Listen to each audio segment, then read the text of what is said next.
विधानसभा निवडीसाठी भाजपने एक आगळीवेगळी शक्कल लढविलेली आहे। 2024चे विधानसभेचे जे इच्छुक उमेदवार आहेत त्यांना आता लिफाफ्याद्वारे त्यांचं मतदान प्रक्रिया जे कार्यकर्त्यांची मतदान प्रक्रिया पार पडली। हिंगोली विधानसभेचे जे निरीक्षक आहेत त्यांच्या उपस्थितीमध्ये हे सगळा प्रोग्राम जे आहे ते पार पडला आहे। ही भाजपने नवीन शक्कल लढवलेली नेमका प्रोग्राम कसा आहे सगळा खासदार? याच्यामध्ये असे की भारतीय जनता पक्षाच्या पक्षश्रेष्ठीने ठरवलं की कार्यकर्त्यांच्या भावना जाणून घ्यायच्या, कार्यकर्त्यांच्या मनामध्ये काय आहे। आणि मला असं वाटते की हा पहिल्यांदाच प्रयोग होतो आहे। कार्यकर्त्यांनी आपल्या पसंतीचे 3 नावं द्यायचे, स्वतः इच्छुक असेल तर त्यांचं नाव त्यांनी घ्यायचं नाही। आणि ही सगळी प्रोसेस मग भारतीय जनता पक्षाची जिल्ह्याची कार्यकारिणी, प्रदेशाचे पदाधिकारी, प्रदेशाचे सदस्य, आमच्याकडे जेवढे मोर्चे आहेत, जेवढे विंग आहेत त्यांचे सगळे पदाधिकारी यांची मतं जाणून घेऊन ही मतं आम्ही प्रदेशकडे देणार। प्रदेशकडे याच्यासाठी एक वेगळी समिती निर्माण केलेली आहे। त्या समितीच्या मार्फत याचा सगळा सर्वे होणार आणि मग त्याच्यातून कार्यकर्त्यांच्या भावना समजून घेऊन उमेदवारी देण्याच्या संदर्भानं पक्षश्रेष्ठी निर्णय घेईल। खरं तर हिंगोली विधानसभेसाठी अनेक चेहरे जे आहेत ते इच्छुक आहेत, मग याची सगळी मतदान प्रक्रिया ही कशी पार पडली? नाही, इच्छुक कोणी असो याला काही बंधन नाही आहे। आम्ही काही इच्छुकाचं नाव कोणाचं नाही सांगितलेलं आहे।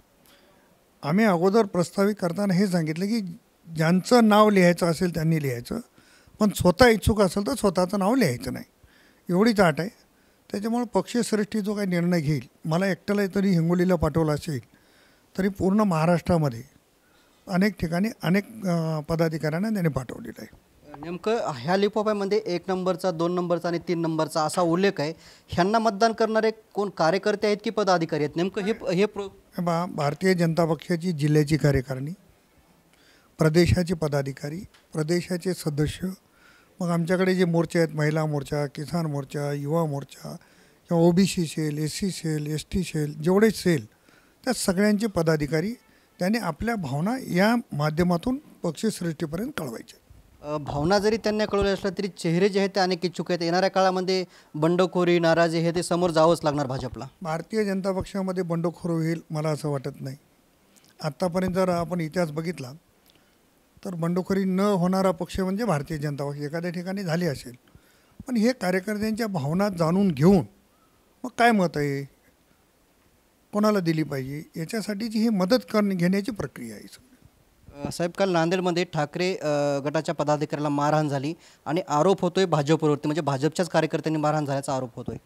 मी 2-3 दिवस मुंबईमध्ये होतो, आज परभणीला उतरून मी हिंगोलीमध्ये आलेलो आहे।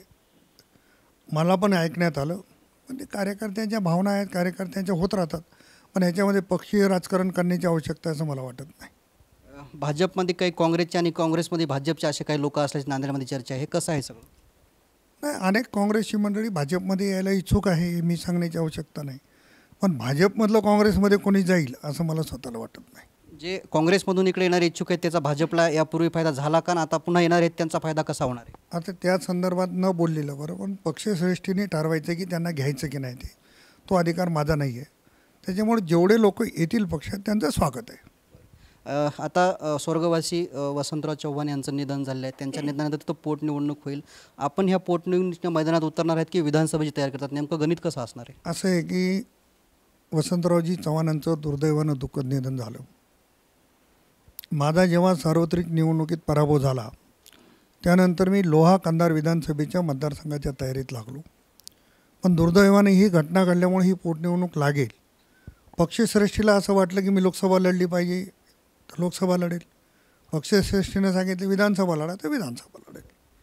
प्रश्न असा आहे की तुम्ही पराभूत झाला, तुमचं याचे कारणं तुम्ही शोधले असतील, नेमकं मुख्य कारण काय आहे? काँग्रेसमधून जे बडे नेते आले यांचं तुम्हाला सहकार्य लाभलं नाही, म्हणजे विधानसभेत पुन्हा तेच होऊ नये यासाठी आपण कशी तयारी करतो? मला भारतीय जनता पक्षाच्या सर्व पदाधिकाऱ्यांचं सहकार्य लाभलेलं आहे। कदाचित माझ्या नशिबामध्ये तो योग नसावा म्हणून मी पराभूत झालो, याच्यापेक्षा वेगळं विश्लेषण काही नाही। निश्चितच हे होते माजी खासदार प्रतापराव पाटील चिखलीकर।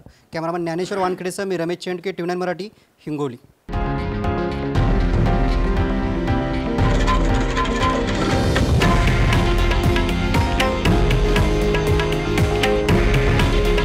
हे आहे देशातील नंबर 1 न्यूज नेटवर्क आणि आपण पाहत आहात TV9 मराठी। काळजी तुमची, हित महाराष्ट्राचं।